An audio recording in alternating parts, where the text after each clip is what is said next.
We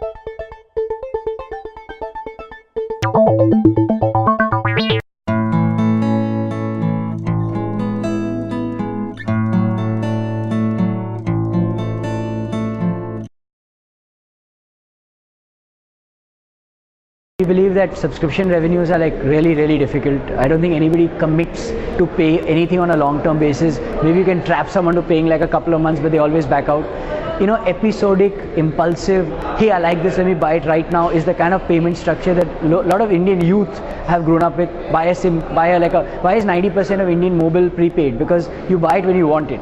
So I think our business model and revenue model is predominantly, pay per item, pay per what we call avatar-based sales. On a long-term basis, we believe that will only grow, and that's going to be 100% of our revenues. We don't want to go into the subscription business because we don't believe in it, really honestly.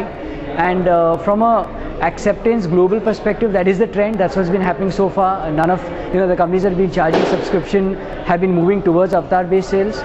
And I think on an advertising in-game overall perspective, I think advertising is going to be about 20% of the overall revenue. 80% is going to be consumer revenue, predominantly driven by avatar sales.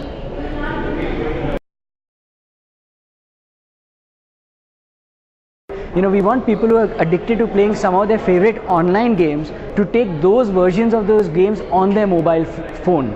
These are not games that are generally available or games that are out of the box of content of games to win. So these are games to win games that have gone on the mobile platform, and it's simply an extension of the brand. These are free to download. We don't even ask consumers to pay money. It's just a brand experience that we're giving you on your mobile phone rather than saying pay for it. So that's the only difference, and we don't believe in creating a mobile gaming business around games to win. It's always going to be online.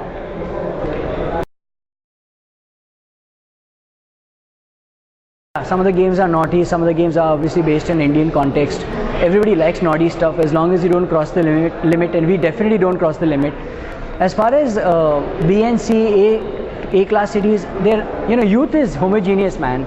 I mean, what I like is something that a guy in Indore will like and a guy in Ratlam will like. It's not really different.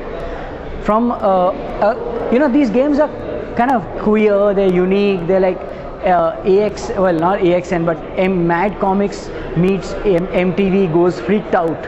And I think this really funny category is something that we are not seeing anywhere in the world. So that's what's making these games unique.